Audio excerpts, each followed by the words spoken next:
Hey, what is up? Thanks a lot for swinging by my channel, Sequential Geek. Be that Sequential Geek, and hope everybody's having a nice holiday. Let's get on with the haul, y'all. Online buys. That's what I'm going to start off with. Last week I went to a bunch of shops, and then went to another one earlier this week. Had a half off sale today, Friday, the 26th of November, over at Vision Comics and Oddities. So, first up,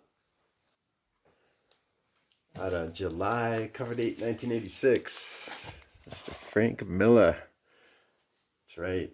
Klaus Janson doing the inks. The Dark Knight Returns.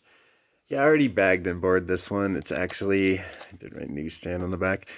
It's a newsstand I got for $50, and then the one on the right, both high grade copies, I got for $41. I think that's the issue where he fights the leader of the mutants, and it's another landmark issue. I think not as cover swiped, it seems, as the first one, the lightning bolt and the silhouette, but for me, this is an iconic cover. What does that mean, iconic?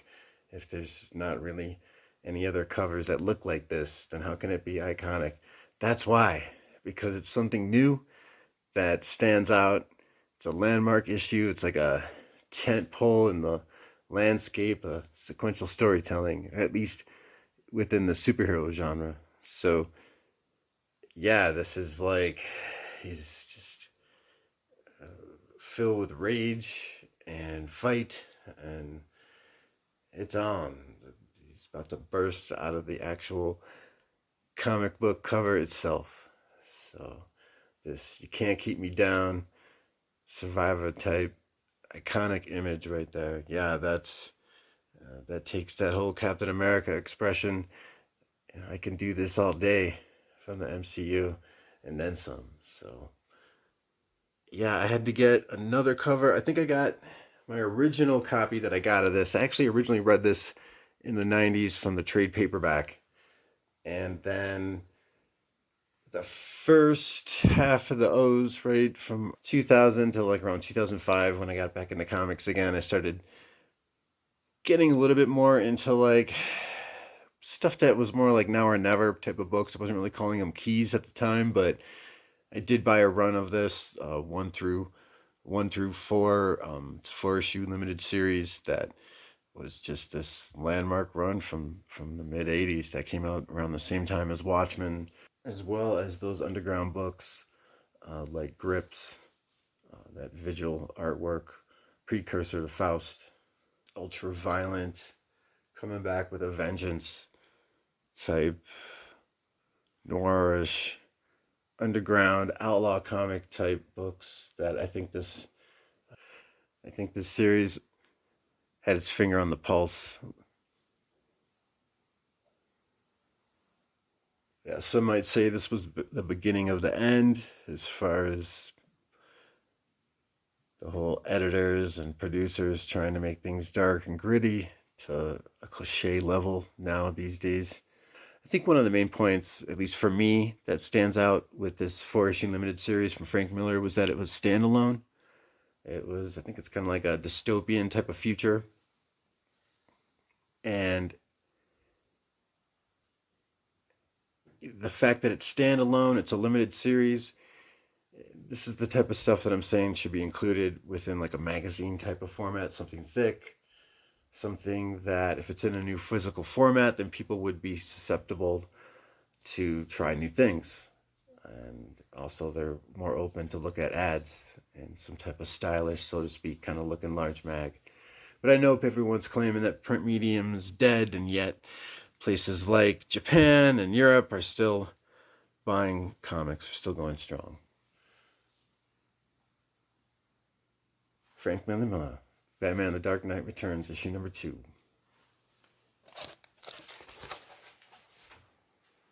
I got just over 40 comics. We'll see how well this goes.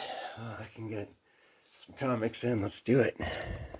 I got issue number 9 coming in the mail. So with this doubles of issue 10, the doubles of 9 that I just ordered, I want to get doubles of the first print of this Black Hole run.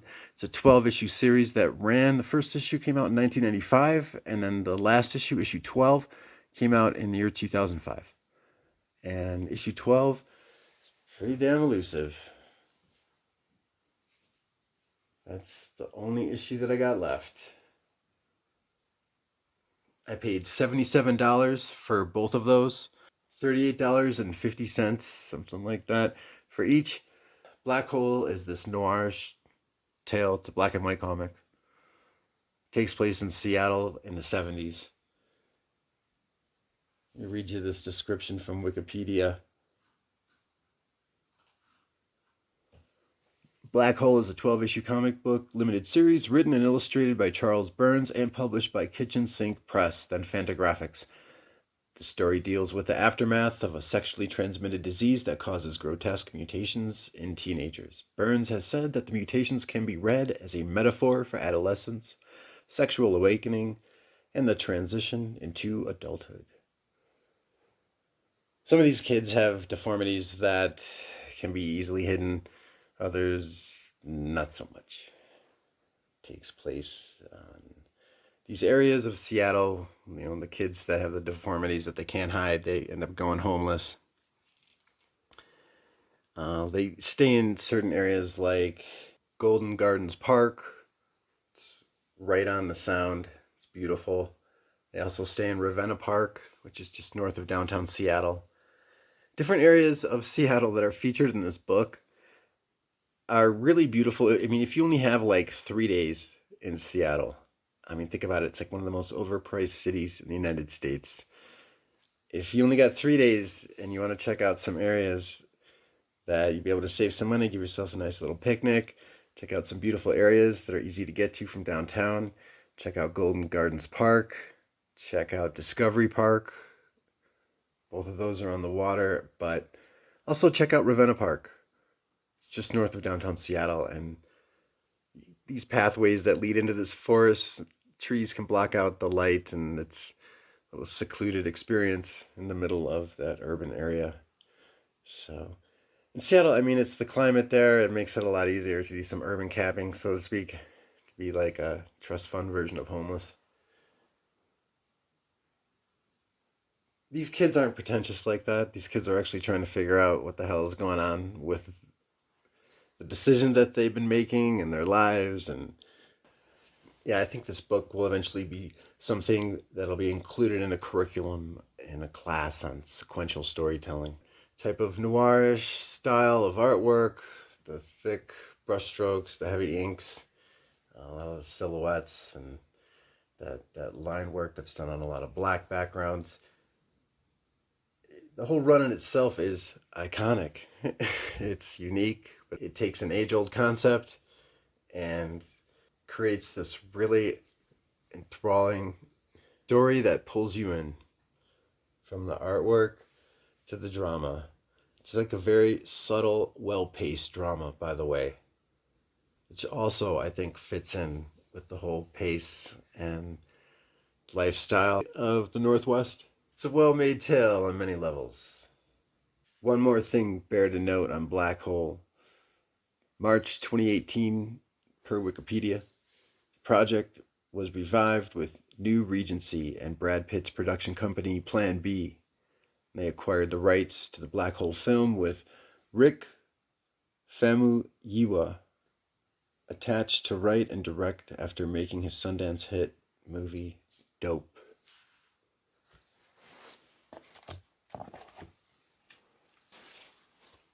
Curse of the Spawn. Angela, first appearance, Spawn issue number 9, written by Neil Gaiman, art by Todd McFarlane. So March 1993 is the Spawn issue number 9, and 4 years later, 1997, you've got Curse of the Spawn issue number 9. She had a later appearance in Spawn, what was it, like issue number 62 and 96. Spawn issue 62 is out of 1997 as well. First part in this 3-part story arc. Issue number 9 here is really rare in newsstand. So you've got the first appearance of Angela, and then now this Curse of the Spawn, issue number 9 in newsstand. It demands a lot more than the price of a newsstand of Angela's first appearance, if not the same. These are a couple of high-grade copies. Let's see. I say high-grade.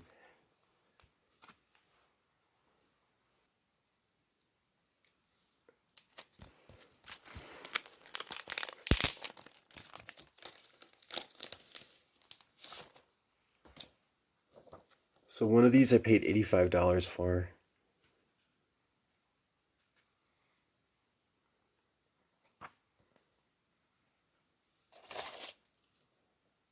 Yeah, this one right here. I'm looking at a nice clean spine.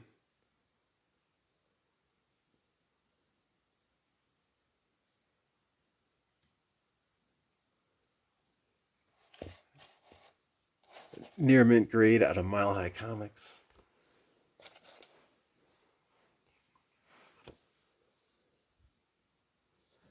So here we have the barcode in the front.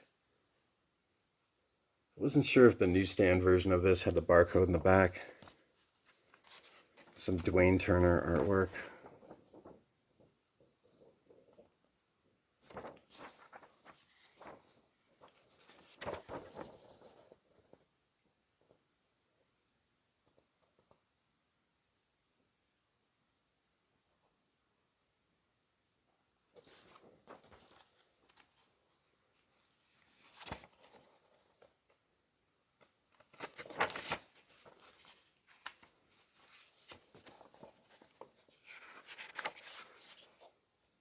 Some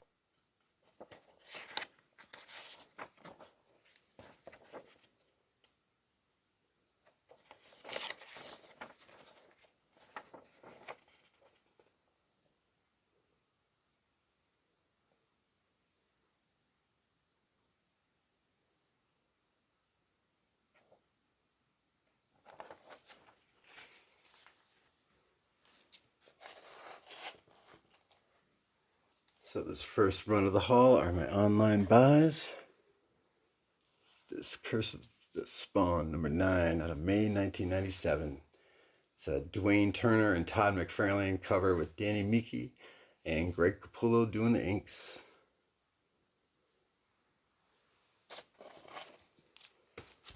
So I did it. I got another one. First appearance of Mariko. I got a copy that was signed by Chris Claremont. Then I got a high-grade copy, and now this is another high-grade copy of Uncanny X-Men 118. First appearance of Mariko. Not to be mistaken with Yuriko, which I believe is Daredevil 197. She becomes Lady Deathstrike. This is Mariko. I believe when the X-Men came back from that battle world from the first Marvel Superhero Secret Wars, they landed in Japan after they left that Beyonder world. And Wolverine ends up finding this kid who became homeless in the aftermath of this whole battle with this dragon and type of kaiju over Tokyo.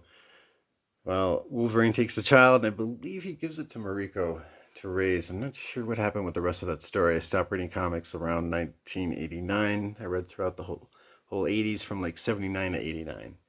This came out in February of 1979, as a matter of fact. It's a Chris Claremont script with John Byrne doing the plot. It's credited at comix.org. And John Byrne doing the art there on the cover, as well as the interiors. The Sunfire appearance. Paid $62.48, 9.4 to 9.6 per the seller. First appearance of Mariko on Uncanny X-Men 118. So I'm finishing off my doubles of New Avengers. I want to get doubles of all the printings of New Avengers, the first 11 issues. That includes the Marvel Heroes Flip magazine. The other side of that is the reprint of Ed Brubaker and Steve Epting's Captain America #1. Both of these comics came out in 2005. January 2005 cover date. So this probably came out like November 2004, I suppose.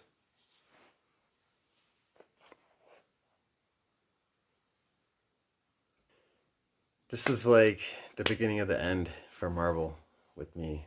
Spider-Man joining the Avengers as well as Wolverine totally threw me off. Didn't make sense. Also, around the time when this came out, you had Heroes, that television show, as well as Lost. That whole, I don't know, what do you want to call it? Concept, technique of pulling in viewers to sit through commercials to, wow, I wonder what that's about. And oh my God, there's a new character there. And it's just these ongoing plot threads that have plot threads that never end up getting tied. They never end up having much of a resolution unless you want to watch the show for another 3 years. Things get really drawn out, super decompressed storytelling. Yes, this is written by Brian Michael Bendis, speaking of that. And the whole, just that whole story with the century that they wove in here. I love the Steve McNiven artwork. It is fucking amazing. It's some of his best work, I think. And it's fun, just the dialogue between these characters, but to have them become some new Avengers team, I thought was kind of ridiculous. I like that Secret War limited series that Bendis wrote that took place in Latveria, and Nick Fury had to get the heroes together, different groups of people, and I think that was like a precursor to this. They probably had that limited series that Delato painted, um, just to kind of test the waters before they did this new Avengers series, really. And stories like that. I remember in an interview with Bendis around that time, he was saying that like the end of Marvel was really like House of M, when they just started breaking the mold with all these new things, like with House of M and Avengers Disassembled, and obviously then Civil War. But the big thing with that was just Spider-Man revealing his identity to the world. Just this off-the-wall stuff that kind of, Casada was talking about, quote unquote, putting the genie back in the bottle, with a lot of things that he was trying to take care of when he got on board with Marvel. But then he ends up, creating his own Pandora's box, with Spider-Man revealing his identity, and um, Gwen Stacy hooking up with Norman Osborn. What else? Yeah, and just how like that whole Black Panther run kind of went stale too. It started off strong with Reginald Hudlin and John Romita Jr., but I digress. There was some aspects to the story though, especially with the Sentry, even though it did get drawn out, that I just found very intriguing, and they kind of brought some new possibilities to comics that I really appreciated, and just that whole concept of all these new variant covers. I can't say I'm all for still. A lot of it is a cash grab, especially when the content is lacking. But this was like the first cash grab of variant covers, as far as I'm concerned, around 2005 with New Avengers. House of M had its variant covers, but as far as an ongoing series goes, man, number one had, I mean, the director's cut, and then you had that whole group photo that David Finch did that's more of like a purple background, but then you had that whole group where you had a different artist do a couple of different heroes in that whole team shot that they called the Casada variant, and that has a Virgin variant, that Casada variant, and then each individual grouping of people that was done by a different artist became a variant cover for the following issues. Um, Issues what, two through six, 2 through 7, and then you had the Century covers. Um, and shit, now I got my Century doubles in that, with issues 8 and issues number 9 right there. Issue number 8, both of those I got for just over $7. Issue 8 I got online. This all includes shipping, by the way, all these prices, for $7.88. That's an August 2005 cover date. Cover by John Romita Sr. And then you got the September 2005 cover there on the right. I got for $7.39. That's a Herb Trimpe cover. And Century is serious Marvel history going on here. I mean, they even created this fictitious OG Marvel creator. They think they combined two people that were like, one was an editor, maybe two names that they combined that had worked in the business over at Marvel. And they said that this guy, this fictitious person that they made up, had done some brainstorming with Stan Lee and had created this superhero called the Sentry. But I guess it never made print, or there were a few copies that made print, and just it didn't make it. So Stan Lee even got in on it in an interview in Wizard magazine, saying, I might have seen something. I don't know. I've had a lot of ideas in front of me throughout the years, but it sounds familiar. Yeah, sure, maybe. And Casada talked about it, and then they made up this whole story about how the Sentry used to exist. This used to be an actual property created by Marvel, and the actual backstory within the Marvel Universe is that I think it was like Mr. Fantastic, or I don't know if he colluded with Mastermind, this Master, the mutant illusionist.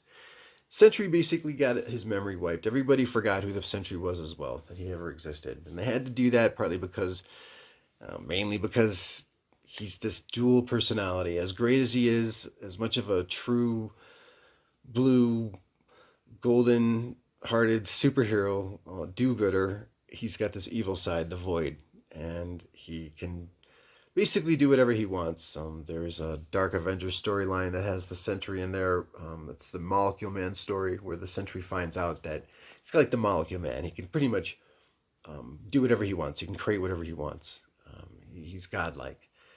And don't ask me the origin of the Sentry. I guess some people say, some stories are that he's some government experiment, part of the super soldier serum, and there's other different versions. So I'm not entirely sure. It started off as a hoax, and the guy, we've got this, one of the first, what do you want to say, mental disability superheroes, one of the first superheroes that have social anxiety. I mean, shit, we're talking around the year 2000. Pharmaceutical companies were making sure everybody was aware that they could take pills to take care of their social anxieties and their hang-ups, and don't deal with it, and that whole awareness of having mental disabilities. And yeah, that just got totally milked and enabled by pharmaceutical companies. And here we are today, and now we've got this whole zeitgeist, this whole part of the collective consciousness of being on meds and having mental anguish all the time. You just can't deal. And that's part of the Sentry. Like that's when he's not the Void personality, the Void part of him, but the actual Sentry. I guess you could say that's one of his faults, weaknesses, is his xenophobia, his super sense of angst and desire to be isolated and to curl up in a ball and wonder what the fuck. Because I guess he had inadvertently killed his wife, or he thought he did, and then you find out in the story here, New Avengers, to kind of loop this back to reality, if you want to call it that, with the Sentries, is that Paul Jenkins, right? Paul Jenkins, the guy who wrote Inhumans under the Marvel Knights label. I think he was involved in Wolverine Origin, right? And around the same time that they were doing the whole Sentry hype. And Paul Jenkins was behind the idea of creating the Sentry as this creation of Stan Lee and this fictitious, Marvel bullpenner. So Paul Jenkins, apparently this guy, Robbie Robinson, or whoever that is, a figment of the imagination of Paul Jenkins, or the comic book creator. So Paul Jenkins, the comic book creator, is in this story arc. And the Sentry thinks that he killed his wife, but because he can change reality, maybe he didn't really kill his wife. And that was one of the reasons why he appeared in the Raft, right? That prison this is the whole prison break, the Raft that takes place in New Avengers. And you've got that appearance of the Sentry. I think it's in this first issue or the second, where he lifts Carnage up into space and tears him in half, destroys him. And that was supposed to symbolically kind of let readers know that the 90s generation of readers, that whole era of carnage and that style is coming to an end, and that they're bringing in a new age of Marvel. And I think that would have been more appropriate for like around the year 2005, years earlier. But yeah, they were setting themselves up for cross-brand identity recognition with these different character-based assets, and they wanted to pull them all under one brand name, so the Avengers. So they got Spider-Man in there. He's typically solo, and they got Wolverine, who, if he's not typically solo, right, he's going to be in the X-Men. And it's kind of more of an underground, gritty feel, but he ends up in the new Avengers, and they're setting themselves up for pretty much that heroic age deal that Quesada sets up, and yeah, they just want to get bought up by Disney at that point. And I think it's kind of like, for fun too, leading up to this, nobody was looking. Like I said too earlier, when I talk about New Marvel, that era, capital N, small U, Marvel, it's like an unofficial name for this era. Kind of ended around the time New Avengers came out in 2000 till around this issue. And there were new concepts that were being thrown out with independent artists and writers, and this was the time when nobody was really looking. Nobody was looking, so they were trying to just do stuff for fun, see what happened, see what would stick. And that was one of the things that they were doing for fun with the Century, because they're creating something new, but having it be attached with old school. So they want to create. So it kind of coincides with the whole trying to gain old school readers back, like myself, but gaining interest with new audience, new spenders. A nice newsstand copy there on the right. Don't know if you noticed, of that Marvel Heroes flip mag. I love these things. It's a nice $11.34 issue. Got off the eBay's is right here. Got a couple of color breaking dings, but these are the type of things that, because you could flip it and it's fun, and I think it was more in the kids section. I think this is our great collectible variant to this New Avengers comic.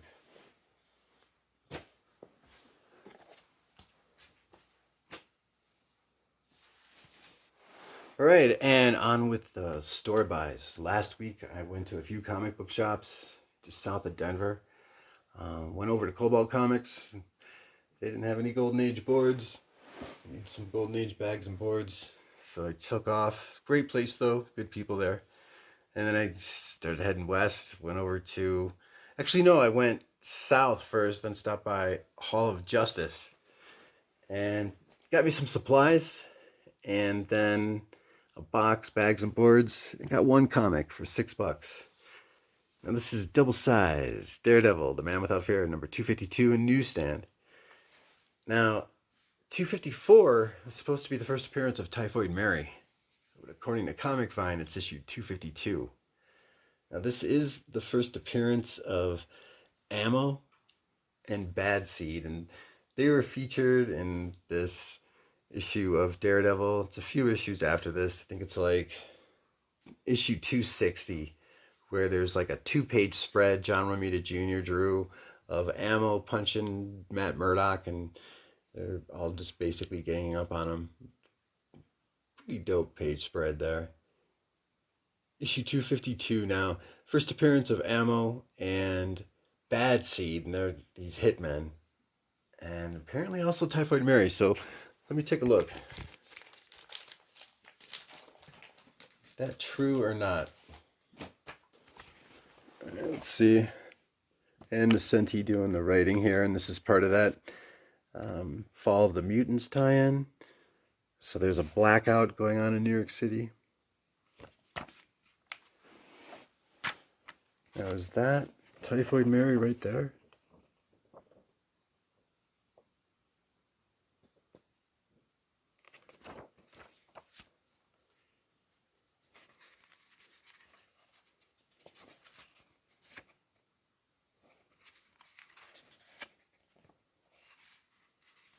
Got one of the horsemen going through town, wreaking havoc. Nice condition pages here.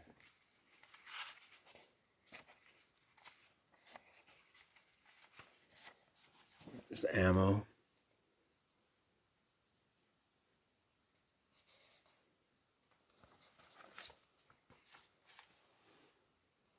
So wait, this came out in 1988. Still got that Adam Ant paint on his face. This guy's behind the times, right?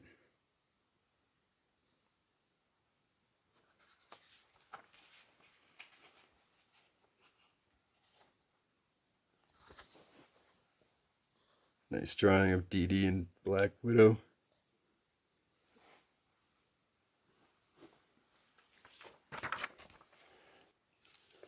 Yeah, if Typhoid Mary is in this, I did not see her. Just looked through this real quick. I read this when it came out, way back when. That woman right there with the mohawk ends up stabbing this girl right here as a distraction so she can get away. But I don't know why Comic Vine labels that as the first appearance of Typhoid Mary.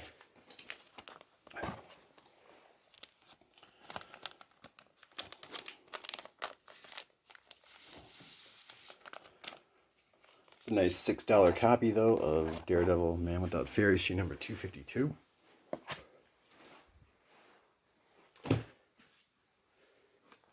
Alright, after I went over to Hall of Justice, picked up some comic book supplies, some bags, boards, got myself another box. That one Daredevil issue swung north up to All Seas Collectibles in Aurora.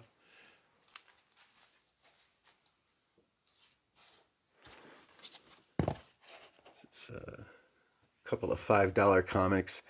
The one on the left is newsstand, the one on the right is a direct. That is Uncanny X-Men 198. Now that's part 2 of the Barry Windsor Smith story. So he plotted out this story that Chris Claremont did the scripts on, and the first part came out a year before issue 198. So this is October 1985 cover date, and in October 1984 in issue 186 is the first part. And this is the storyline involving Storm losing her powers, coming to terms with Forge, the creator of this gun that this government official, Henry Gritch, had used to depower mutants. And she got shot in a previous X-Men issue by Henry Gritch, lost her powers, and now she's in Africa, coming to terms with her new state of being, with the loss of her powers. So she finds this woman who survived this car wreck. I think she's survived this wreckage, this bus that Storm ends up helping the woman make it back to her tribe, but the woman's pregnant. The baby's born. They thought it was stillborn, but then Storm ends up helping the baby, revives the kid back to life, performs CPR or something. The village elder, to control the population of the village, because their supplies are so limited, has to end up going through the ceremony where he ends up sacrificing himself for the better good of the village, to maintain a balance.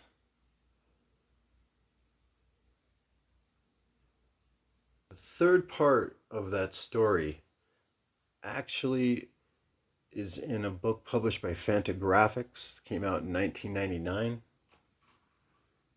Called Adastra, I believe. That is the third part. He had to call it Adastra so that Barry Windsor Smith couldn't use the property of Storm. I know that he had some bad blood with Marvel, DC, some conflicts with his personality. Some say he was too arrogant, too demanding. I don't know. I know that Barry Windsor Smith wasn't able to continue the third part of this story with Storm. So he ended up creating this story that was eventually published in hardcover in 1999 from Fantagraphics. Now that story on the right is also a Barry Windsor Smith story with Chris Claremont doing the script. And that came out in May, cover date 1986. That's a 1 month after Alpha Flight number 33, which was the first appearance of Lady Deathstrike, Yuriko, right? Her first appearance was out of Daredevil 197. So Eureka becomes Lady Deathstrike. How did she become Lady Deathstrike? So then you hand the script over from, what is it, the co-creator of Cloak and Dagger, Bill Mantlo. He did that Alpha Flight story, issue 33. And then you got Chris Claremont now telling the story about how Spiral teched out the Reavers and Eureka. And that's how she got her finger blades, her cybernetic arms, implants, so forth. With that all up in it. Tech, that Mojoverse tech. You know that shit's gonna be evil from the first moment you get going in that direction with Spiral. Spiral, by the way, was taken from a human by the head geneticist. His name was Ares. He's the creator of Longshot, as a matter of fact. And all these collectibles, man, they got a lot of nice Sin City comics. They got a lot of Sin City comics. I had to sort through. Has got some Sin City comics that I just could not resist getting. I think these are like my fourth, if not fifth copy of these. Sin City, A Dame to Kill For, issue number 4. Now, what I was also looking for with A Dame to Kill For is that there's multiple printings of the first 3 issues. So issue 1, you got the regular printing. Then you've got the special edition. It's the same cover as the first printing, except it's in a poly bag, and in the upper left corner it'll say like special edition.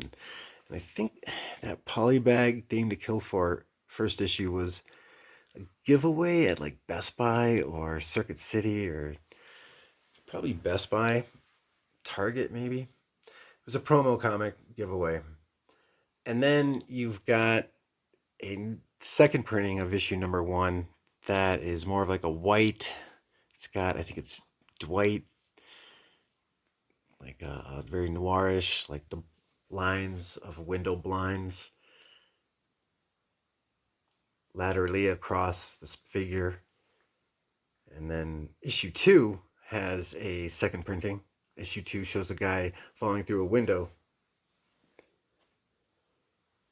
I got this later at Amazing Fantasy, but that's the first printing of issue number 2.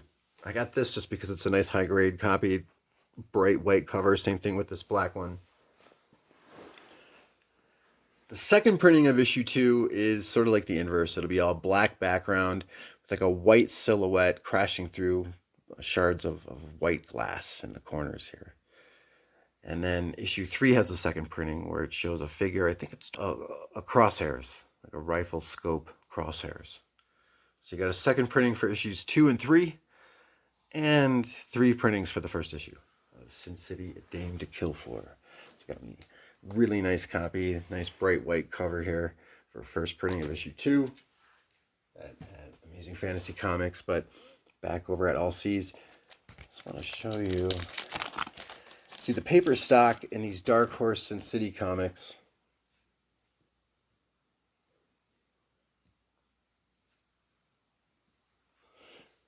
This is March 1st, 1994, by the way. The paper stock is a lot thicker. You're going to see a lot more creases, spine ticks, denting.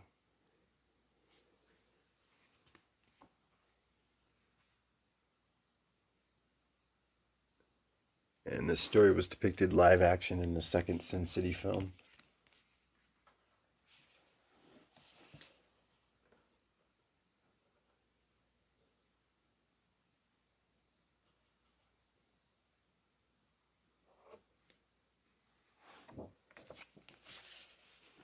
I think it's like page 25.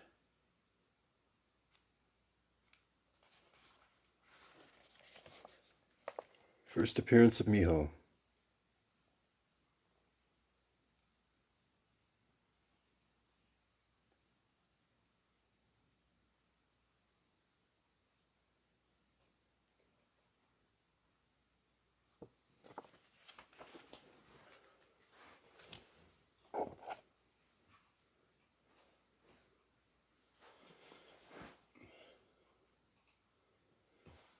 Sin City, just another Saturday night half. out of Wizard. It came out October 1997.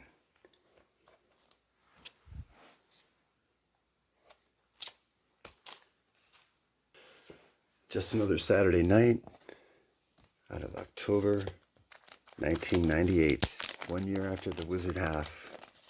Just want to show off how this is a nice copy, but it's not that bad. Paper stock isn't as thick as that Dame to Kill For here, but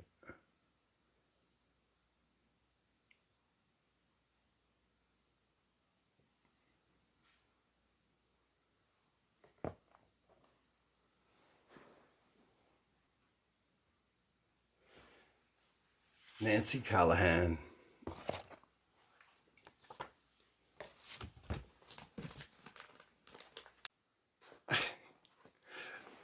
Okay, went over to Hall of Justice, got some supplies. Let's see if I can get through the rest of these right here. I got myself those Sin City comics over at All Seas Collectibles. Just wanted to note my Wizard World half for Silent Night did come with its certificate of authenticity. I went online. I did not find anything on this. This is an uncut sheet from 1993. It's a limited edition of 2,000 copies. Skybox. It's at number 1147 out of 2,000. If anybody has any info on this, let me know. We got their Blood Syndicate in the upper left, next to Icon and Rocket, and then Static next to Hardware in the lower right. Milestone. Let's see, I got that Sin City first printing of issue number 2 for $6, and then a really nice high-grade copy of The Babe Wore Red for $5. It's got it labeled as near mint.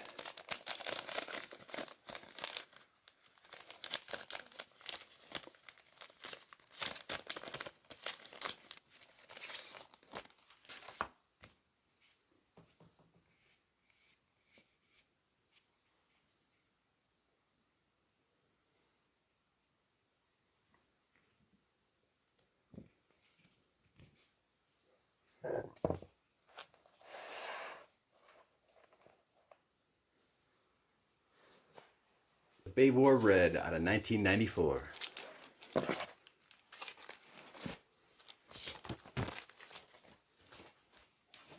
And to wrap up my Amazing Fantasy comic book haul, so I got 2 more issues left over at Amazing Fantasy. I got, right before I left, just checking out the wall books, decided to pull the trigger on this Contemporary Biographics, issue number 1 from Revolutionary Comics. That's the publisher of Rock and Roll Comics. The unofficial biographies that those guys were doing. Todd Loren, I believe, is the founder. He's originally from the Detroit area. Ended up out in the Sacramento area, I think it was. He ended up in California. Got stabbed to death, unfortunately. It's terrible. This guy made a great contribution to comics, pushing the envelope with his unauthorized rock and roll biographies. Now, I don't know if this particular issue is unauthorized or not. Contemporary Biographics ran for 8 issues, and it's a pretty diverse range of people they covered. Issue 2 is Boris Yeltsin. Issue 3 is Gene Roddenberry. Issue 4 is Pee Wee Herman. Issue 5 is David Lynch. Issue 6 was Ross Perot. Spike Lee was issue 7. And issue number 8 for Contemporary Biographics is actually Jim Lee, Todd McFarlane, and Rob Liefeld. Covered those 3 in that final issue. I did not know that till now. Something to keep an eye out for. That is my second copy of Contemporary Biographics, issue 1. Trying to get doubles of Most Stanley cover comics, really like the photo ones would be awesome, but that Black Rider issue number 8, I think it is, that's like the hardest one to find. And been getting kind of sick and tired of the whole Star Wars craze. Been over it for months now, actually. So usually when I go into a back issue bin for Star Wars, past 6 months, most of the comics I'd say have been out. So I found this fine minus newsstand copy of Star Wars Return of the Jedi, issue 4 of 4, from the Star Wars Infinities run they had over at Dark Horse. So that came out in March 2004, Rodolfo Migliari cover. It's kind of like an Elseworlds story, I believe. Luke has to decide whether he wants to submit to the Emperor or watch his sister Leia die. Vader must decide if he can bear it. The hopes of the Rebel Alliance rest on the Millennium Falcon, its pilot Lando Calrissian, and his only gunner Han Solo, who is still blind from the effects of carbon freezing. It's the Comic Vine description. I love Comic Vine and comics.org. So continuing on with the Elseworlds, variant worlds of Star Wars, over at the next shop I went out to, which was Vision Comics and Oddities. Went there twice. Went there earlier this week, and then today, Black Friday, for their half off sale. So got that copy right there. The last issue of the Star Wars. It's an 8-issue limited series. It's a Dark Horse comic that's based off of George Lucas's script, his original script for Star Wars. So I think it's Anakin Starkiller, the protagonist.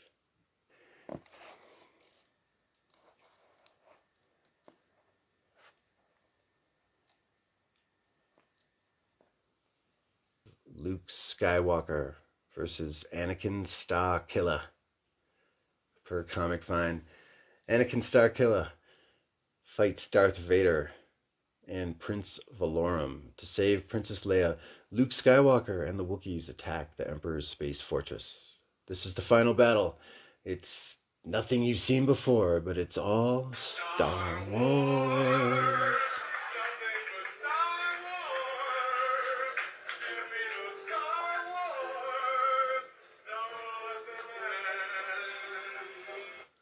It is out of May 2014. See if I can just excel right on through this stack here. And then some. And also over at Vision Comics, that I just could not wait till they had their 50% off sale today. Kind of glad I went and spent what I did a few days ago over there, because there's a lot of this stuff that, I showed up there today at around 12:45, and there was already crowds of people going through their new releases and their back issue bins. They had 50% off, so 50% off, $20 and under, but still. So I got these right here. That's I don't know, fine plus copy of Saga of the Swamp Thing, issue number 2. Talking movie theme here. Superman Returns, the official movie adaptation. It's out of June 2006. Brandon Roof Image. That for $4 each. I find that Superman Returns one pretty comical. Check it out. Yeah, no pun intended. Look at that. Like a painted image of Brandon Routh. I really liked him in, was it Legends of Tomorrow? And I like that. It's like the only CW superhero show I like, because I'm pretty sure they intend to be camp. It's all tongue-in-cheek. He plays the Atom. He's got like an Iron Man spoof type character. That is hilarious. And the Saga of the Swamp Thing. The Swamp Thing movie came out in February 1982, and then that second issue of Saga of the Swamp Thing is cover date June 1982. Tom Yeates doing the art on the interior for that Martin Pasco story.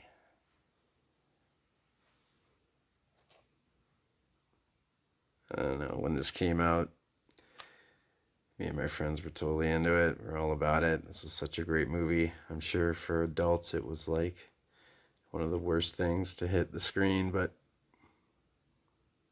that was so much fun. Saga of the Swamp Thing. Movie comics.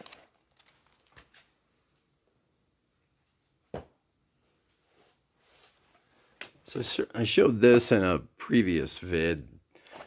It's the Chris Lanham, it's the owner of Vision Comics and Oddities. And got a lot more than comics there, but a couple of his staff members, Jason and Deirdre, they each have their own display case. I'm not sure. I know they each have at least one. Jason's got these bongs that he makes, as well as like these like lamps and anything from like aprons that look like they're made out of flesh. Deirdre's got these like pieces of furniture, like lamps, for example, that like the base she'll put in like pieces of human bone, skulls. Very well done. I'm not describing this well, but just different types of oddities this place sells. And I did a tour vid of this shop. 3 different stories. It's an anthology comic. He's trying to publish Vision Comics and Oddities. You got a comic book shop that's interested in pushing local talent. This guy's like a corn on the cob hitman. I forgot his name.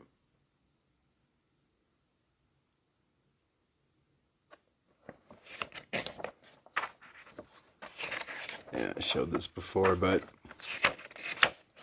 it's this last story by Jose Salcedo.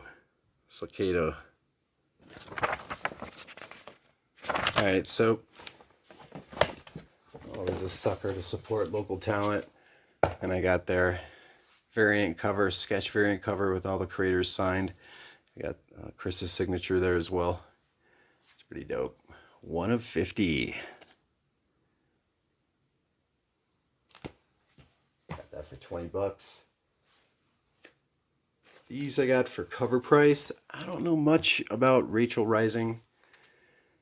Terry Moore, renowned creator. He's did the writing and illustrations for this. So the series came out in 2011. Issue 3 there on the left.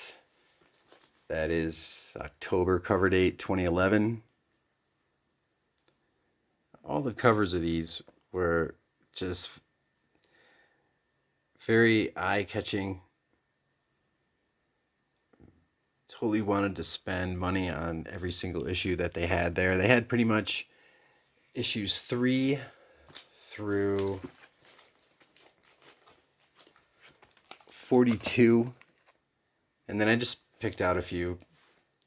Just decided I want to get a few issues whose covers just caught my eye. I mean, just the background illustrations right here alone.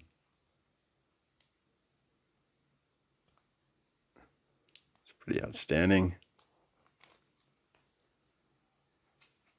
I'm not familiar with Strangers in Paradise. I know that this 3rd issue here, though, has first appearance of this character named Jet. Check this out. So these people are like part of this coven, cult of witches from the 1700s. The local townsfolk end up going after Lilith. I think she's like this lead witch, and Rachel, and all the other witches. This one guy named James Scott, this is per Comic Find now.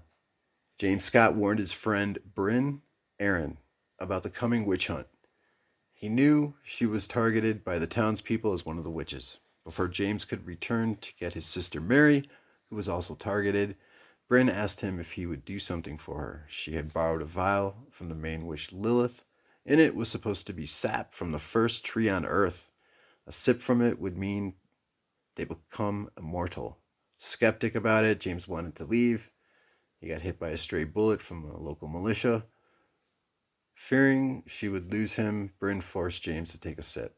So now, 5 generations later, James Scott inhabits the body of Clara James Adams, also known as Jet, who is the bass player in a local band and the best friend of Rachel Beck, who happens to house the spirit of Bryn Aaron.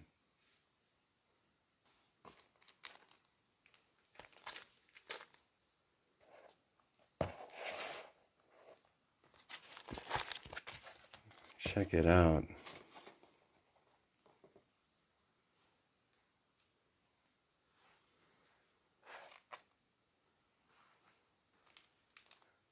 Check out this issue 21. I mean, wow. No idea what this is about, really, and just the drawings here, just outstanding.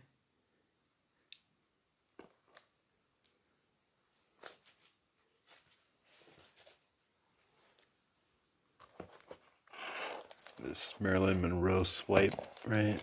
Homage to Marilyn Monroe there for issue number 29.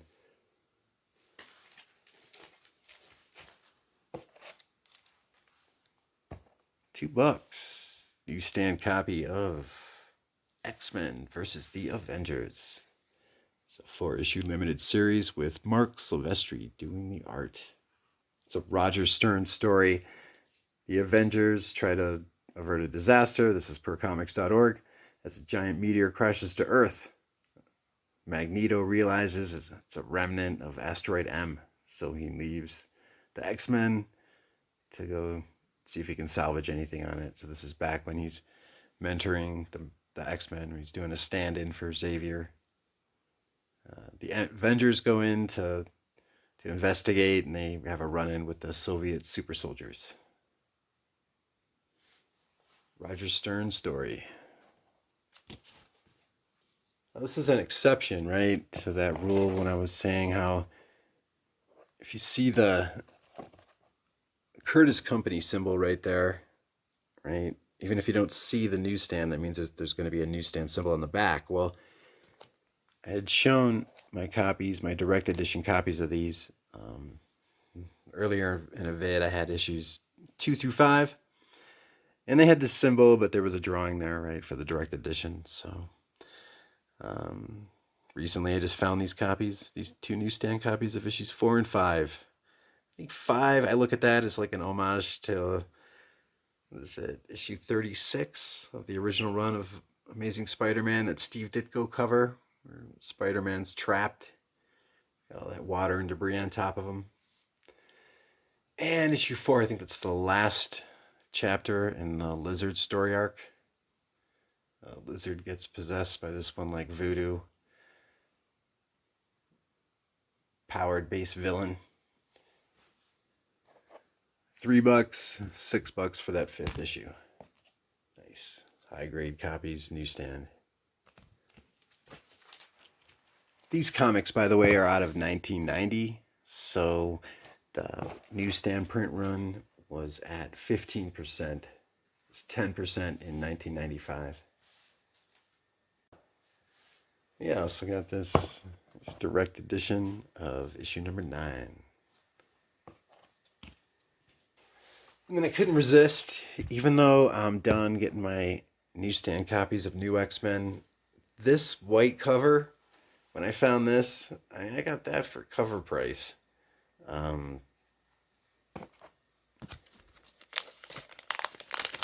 I do have doubles in this, but one of them's pretty beat up. Like I said before, I was trying to avoid getting anything less than like a VF, but what do you grade this as? So we got, you can see like from the glare maybe.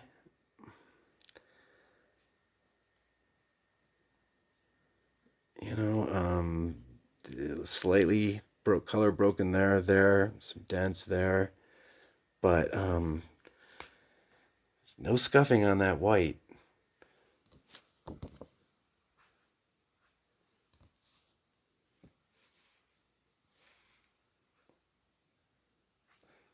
So, is it safe to call this VF?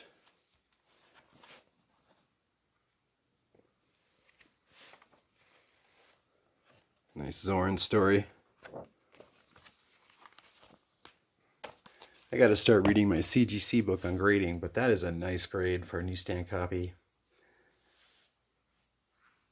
2002.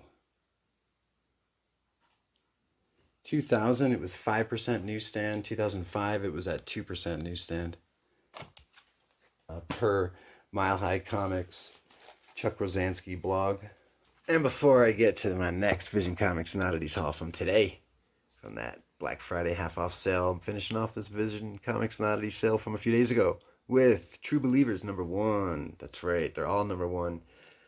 Reprint of Venom Lethal Protecta out of February 1993. David Michelini script, the Mark Bagley artwork. That's right, that True Believers is out of 2018. That for $5. I never see those Venom True Believers in the wild. A lot of those Carnage ones too. So it's a nice high grade copy.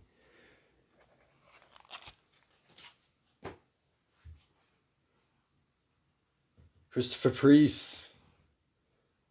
Sacred Six, Vampirella, Draculina, Pantha, Nyx, Chastity, and Lilith. It's issue number 12 from Dynamite Publishing. It's out of August 2021 cover date and really beautiful Lucille Parrillo cover. Let me ask you a question, and be honest. Do I make you horny, baby? Do I?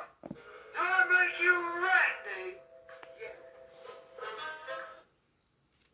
That is the Glenn Danzig image right there, that skull.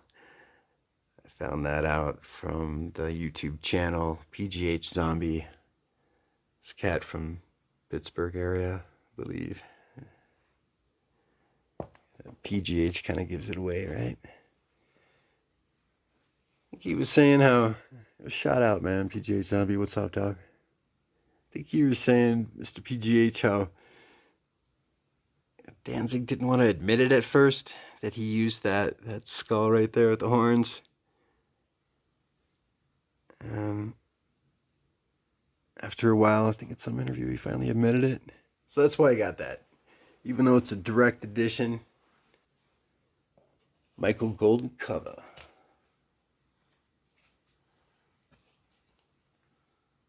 Yeah, it's a hot item, isn't it? Vision Comics and Oddities, half off sale. I got this for $5, so that's $2.50. That is a reprint of New Avengers issue number 3, originally from 2005. That's the Toy Biz reprint. It's a nice David Finch Sentry cover. By the way, when this cover came out, the original 3rd issue of New Avengers, I mean, nobody really knew who the Sentry was. It's a very man of mystery, floating out in the ether.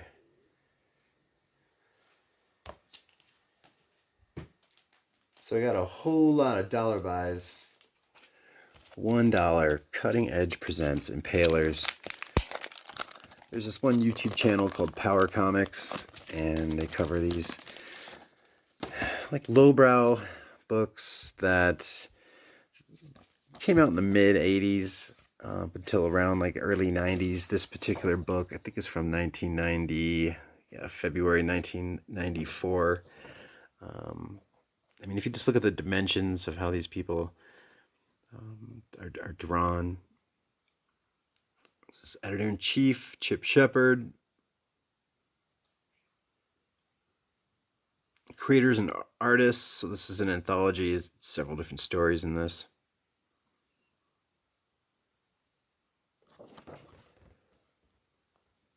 Brought to you by Chip Shepard and Gary Wheeler.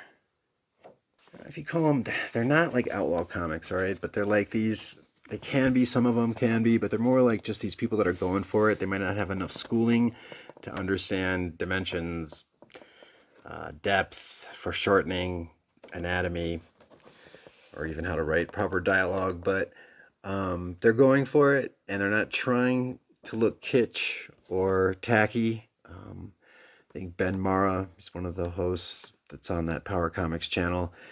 Him and a lot of other artists, I think like Charles Forsman. It's like this trend that's been going on the past 10 years, maybe you could call it that, but people are emulating that, I don't know, Power Comics, lowbrow comic. People are just sort of going for it, trying to make the most of their talent. Life's too short. They've only got so much time. They don't have enough time, whatever, to hone their craft, or they think they do and they don't.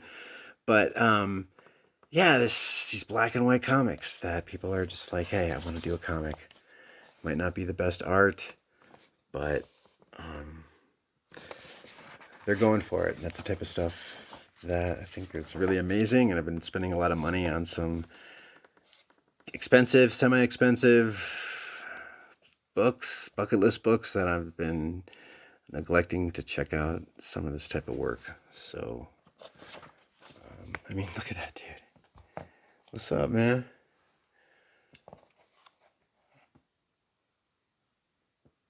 Oh, yeah. Here. Let me ask you a question. And be honest. Do I make you horny, baby? Do I? Do I make you randy? Cutting Edge presents Impalers. Right. Let's get a couple of newsstands right here. Right there, you got that CC. Just decided to get these early 90s books because they were newsstand, right? Let's take that out, right? There's your newsstand symbol on the back there. And there's your newsstand symbol on the back right there. This is John Romita Jr. on the left.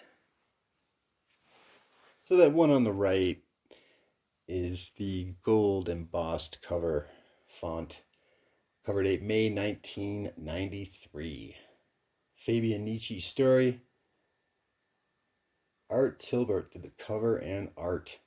So the one on the left is cover date January 1994. And on the right is May 1993.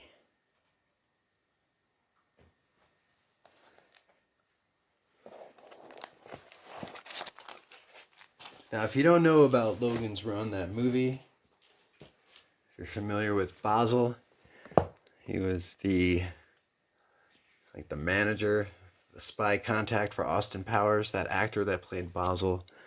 He played one of the Sandmen in this Logan's Run story. So in the dollar bins, they didn't have issue 1. They didn't have issue, I think it's 6. It's the one that has like the first Thanos story, supplemental story in the back. So they had issues 2, 3, issues number 4, 5, and issues number 7. So it's this, I don't know, I got another population control theme carrying over from that Uncanny X-Men number 198. So this is now, due to overpopulation, the Earth was no longer habitable. And so they had to create this domed city, a bunch of linked cities that were all controlled by an artificial intelligence that would control the population by having anyone that turned 30 die. And you would know that you turned 30 because you would have this crystal on your hand that would blink red. It had a certain color when you reached a certain stage in your age. And the Sandmen, these guys in black, it was their job to kill anyone that was a runner. And at certain levels of people that were running away, some people would run and just live within the, I guess you could say, the structure of the dome city, within the scaffolding, the supports. They weren't really outside of the dome, but they were kind of within the support structure, scavenging. And those people were pretty primitive. And then you had these people that had this imaginative, hypothetical, underground world called Sanctuary. They assumed it was a way out of the dome city.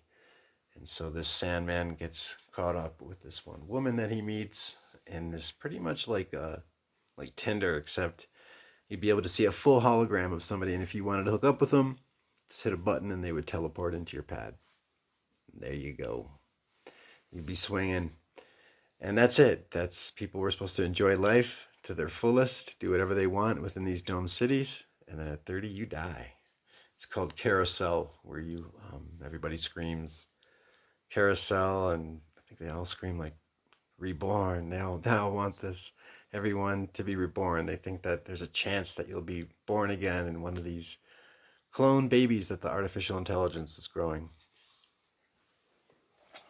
And yeah, this came out late 70s. This is like pre-Star Wars type of 70s science fiction.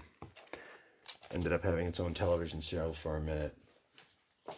Such a great movie. Logan's Run, based on a novel, as a matter of fact.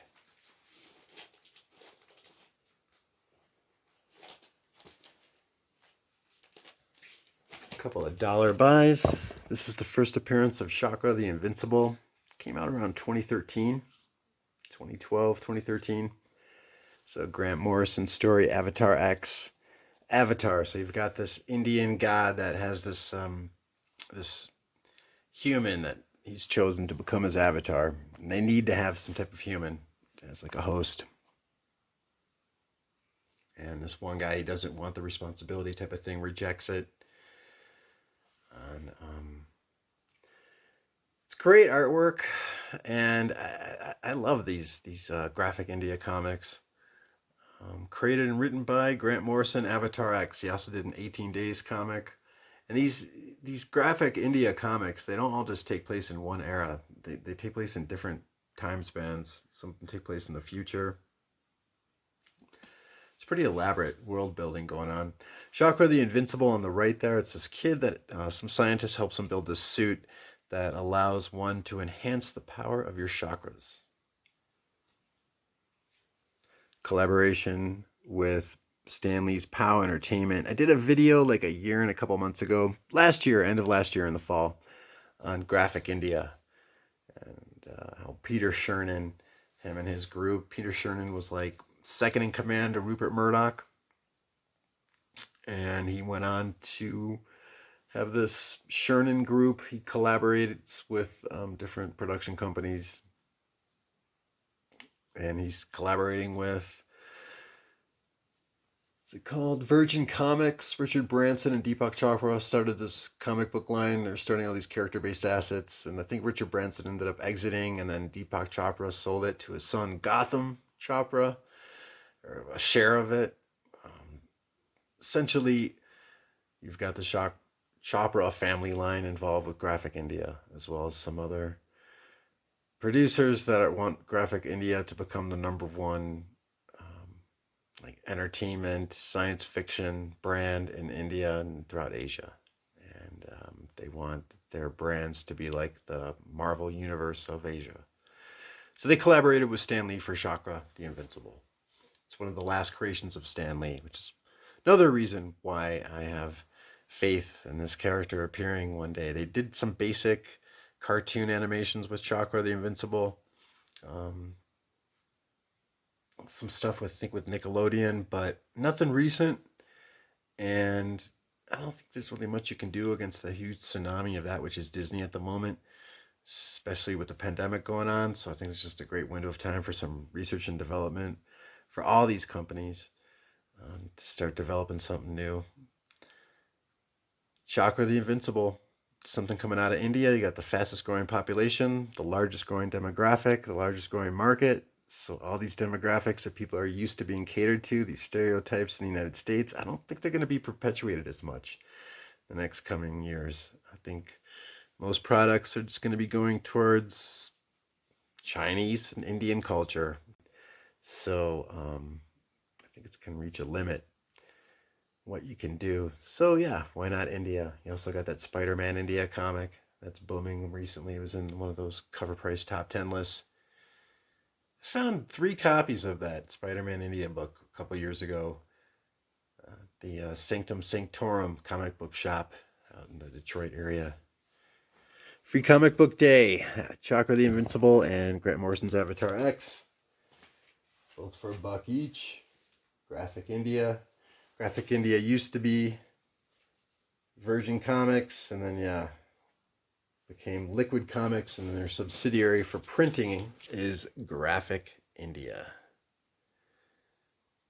That's right. Devi is another one of their brand names. Indian superhero goddess.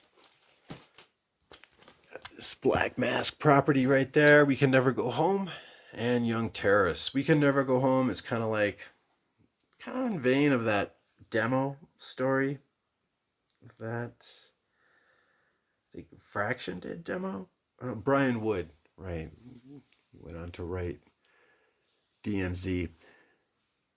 We Can Never Go Home, just like kind of like a people that develop superpowers don't know what to do on the run, essentially. Kind of like how an X-Men book should be if they really are cast out by society, hunted down by society. I think they'd be more on the run and less so well funded.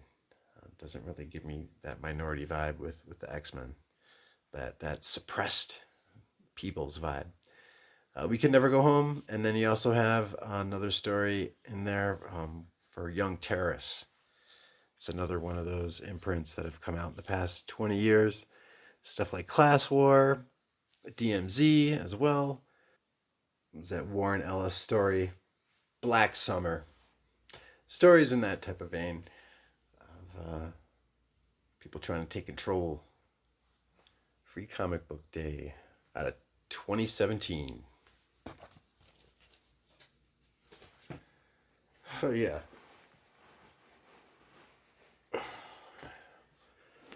Where am I going to put this? Where am I going to put this?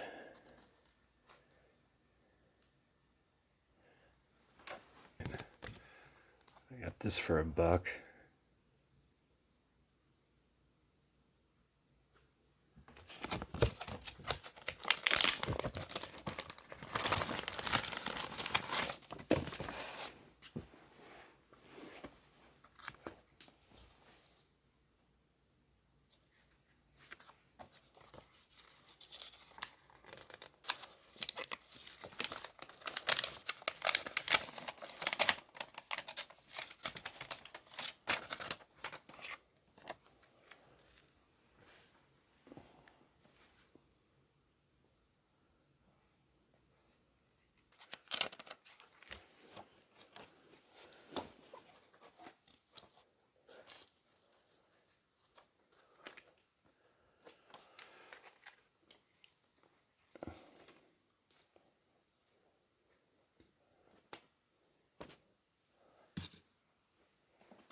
Yeah, by the way, I don't know if I would say that this Young Terrorist was necessarily in the vein of like Class War, but definitely like some reactive movement like Briggsland, DMZ. Those were coming out around the same time. So just wanted to note that. So in 2017, there's Malika Dragon Trials, created by Roye Okupe. It's the name right there. When I was over at Michigan State University for their comics forum, they had an exhibit for comics in the city, and one of the display cases was covering African American heroes in comics, and they showcased Malika. So when I saw this comic, I do have a Malika comic from Comic Book Day, a different one, and this is Malika Dragon Tales out of 2017. It's a Halloween Comic Fest issue. Got it for $1. So I think the storyline started in issue 239. This is out of February, cover date 1989. Mark Silvestri, penciling Chris Claremont's script. Found this gem for 50% off. Uncanny X-Men number 147. David Cockrum doing Storm. Doctor Doom story. This is Storm going in full-on goddess mode in this. David Cockrum with Joseph Rubinstein doing the inks.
And these last three are not dollar buys.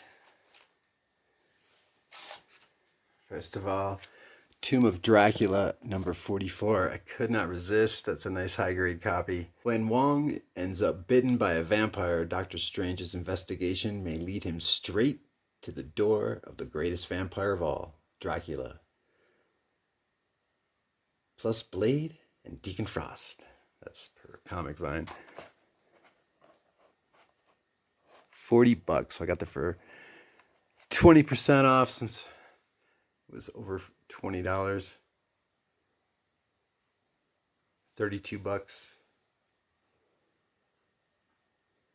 It's a nice Gene Colan cover. Marv Wolfman story. Silver Surfer versus Dracula. Cover date November 1976. $28.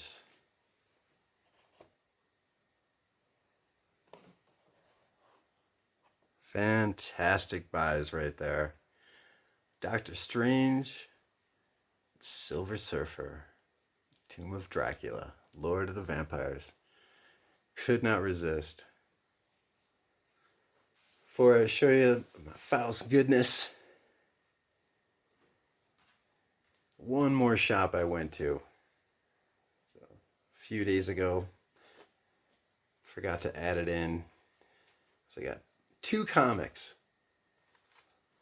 over at Jeff's Collectible Empire. Classic X-Men number 1. That is a direct edition, but that is just such a nice high-grade copy.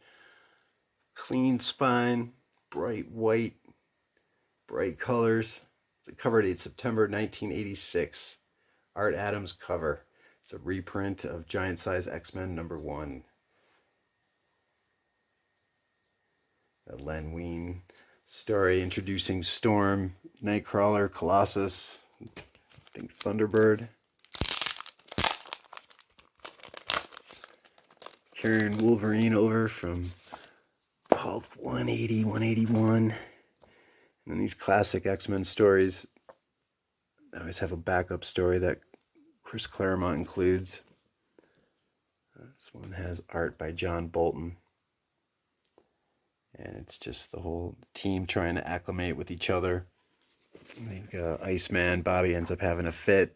There's all these new teammates, and Angel tries to make a move on Storm. And he notices how Wolverine won't lay off Jean Grey.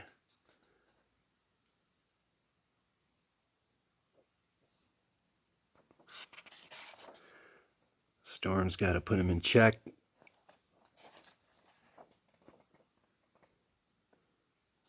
Jean Grey has this discussion with it about dealing with Logan, how she's thinking about leaving the X-Men, and he's got some remark about how he'd be like Magneto if he forced them to stay, so.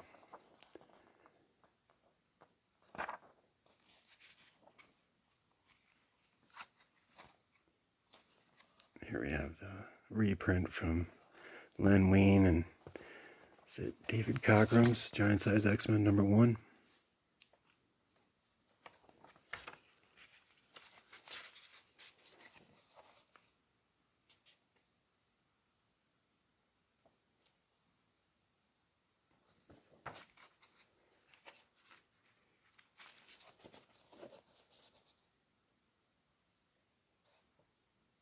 A little bit of a Nightcrawler's origin.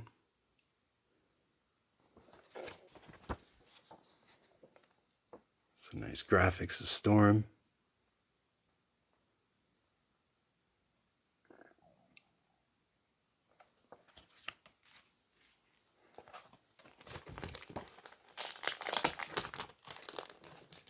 So I got that nice VF Plus copy for $8.99. Then when I was leaving, saw this 6th printing of Batman, The Killing Joke. It's got like this bright pink,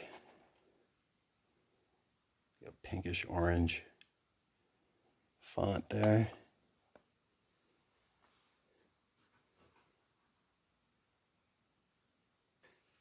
Decided to go for it. It's good condition.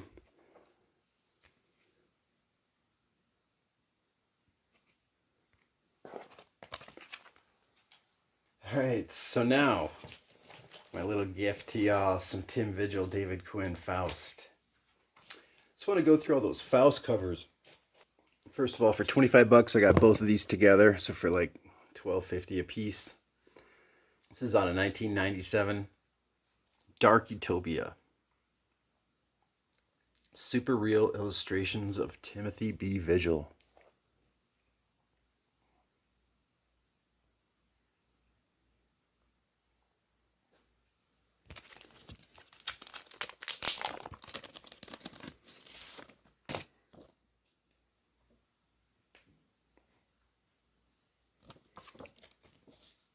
Rebel Studios.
I got my doubles now of Faust,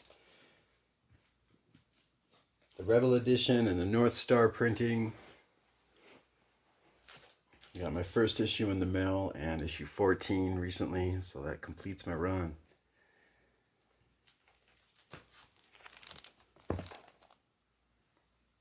So I got this first issue here for $37.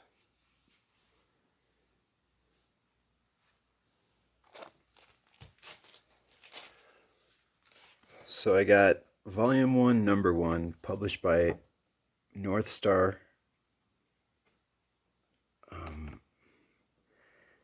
It's copyright David Quinn, Tim Vigil from their Rebel Studios. And they originally published Faust under this North Star label, North Star Publishing. So this is what I'm getting at. I think something happened around 1990, 1991, where the writer David Quinn and the artist Vigil parted ways. And so they published Faust solely under the Rebel Studios label. In doing so, they reprinted the first 6 issues with a different cover. And they added Rebel Edition on the bottom. And then issues 7 and 8, I wasn't sure, I thought it was 9, but it's just 7 and 8. They got the same cover, but then apparently they added Rebel Edition for 7 and 8 at the bottom as well. And here's issue number 2.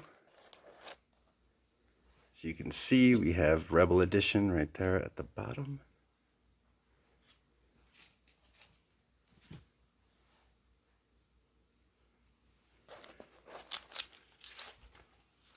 Issues 3,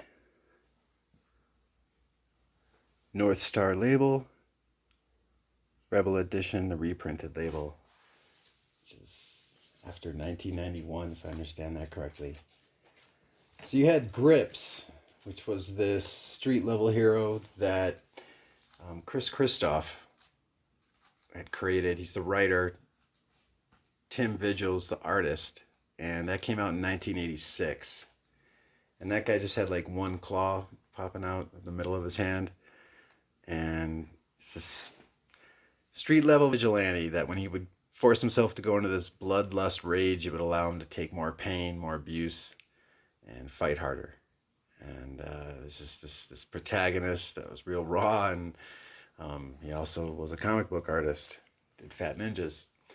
That was Grips out of 86. And then Vigil teamed up with David Quinn, the writer, and then they created Faust in 88, I think the end of 88. And it took them 25 years to do the entire Faust run. 25 years. Until 2012. It's the 15th issue.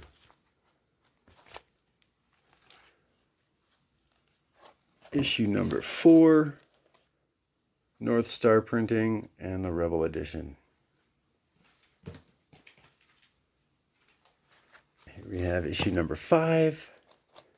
It's the North Star publishing on the left, Rebel Edition on the right. That graphic 5th issue right there.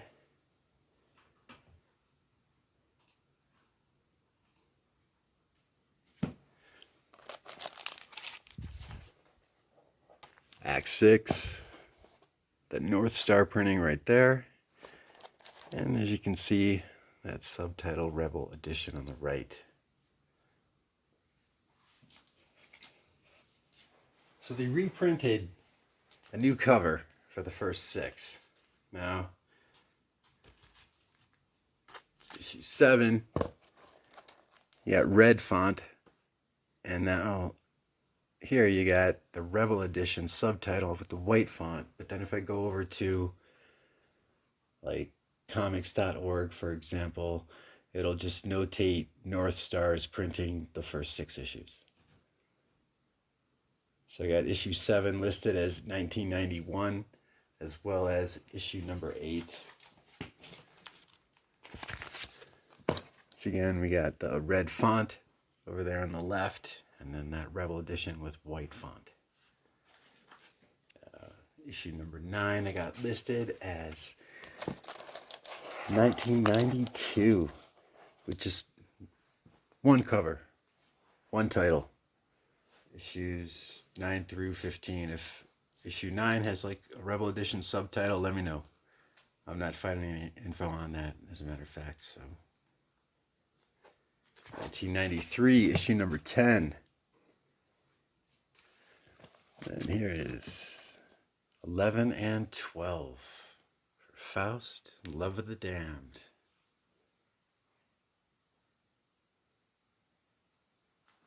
That was 1995 for 11 and 2001 for issue number 12.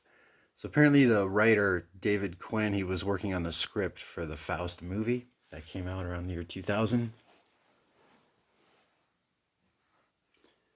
And really, like, the big money books, from what I found, are issues 13, 14, and 15. The last 3 issues. Got one issue of 13 for $170. I felt like a do or die moment, and that wasn't really FOMO for me so much. It was just like, I want to get these books. I'm running out of time, and I was willing to pay for it. That's it. Do I think that y'all should be paying over $100 for each of these last 3 issues? Not really. No. If you want to go over 100, then do it. I find them to be reaching that $100 mark though, and then some, especially for the white cover for issue 14. Issue 14 and 15 do have 2 covers. They're a sketch cover, white cover, white variant. For issues 13, 14, and 15 as a bundle. This one buy off eBay for like $110 total. So issue 13 came out in 2005. This is a $210 issue of 14 that I got right there. 14 has a white cover and this regular cover that came out. And here's 15. I got doubles of the white cover, the rare sketch variant. The regular printing for this is like a yellow cover.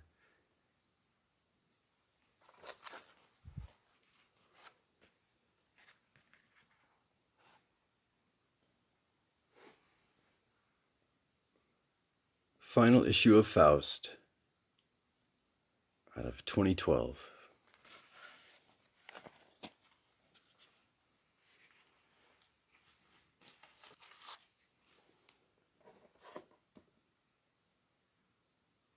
"25 years in the making," with spin-off stories Faust 777 The Wrath, Faust Communion, Faust Book of M. This guy, John Jaspers, basically makes a deal with the devil. You got this crime boss named M, from Mephistopheles. This guy comes back from the dead with his memories lost, and he regains the knowledge that he's been an assassin. He's hitman for this guy M. He ends up losing his shit. This whole outlaw comic, Faust, this ultra-violent acts of revenge, not necessarily cold and calculating like, say, from The Punisher, but he's just as merciless and extremely brutal, though violent, over the top. And yeah, this guy's got some bloodlust kind of offshoot of that character Grips that Tim Vigil co-created with Chris Christoph on that Silver Wolf label, that Indy comic that was a precursor to Faust. Sony Pictures Television has acquired Faust, the superhero horror comic book, also called Outlaw comic book, from writer David Quinn and Tim Vigil, to be developed into an animated series. God Killer writer Matteo Pizzolo will write the adaptation under his first look deal with Sony Pictures Television, SPT. And on that note, thank you very much for coming along this comic haul mega journey with me. Seen so much, and I'm glad I got to end it with this completed Faust run, issues 1 through 15, including the Rebel Edition, for your viewing pleasure. What else but to leave this mega haul on a comic book that came out during that outlaw comic book rage phase, that black and white comic book indie boom with their little outlaw comic book niche, just growing and glowing, thriving, surviving. That's right. Talking mid-80s. What other book can I wrap up this haul with? other than David Michelini's and John Tartaglione's Mother Teresa of Calcutta. That's right. Cover date January 1984. Where it all began, ladies and gentlemen, where it all began. Out of Marvel Comics. I be that Sequential Geek. Thank you for visiting my channel. Much love. Peace.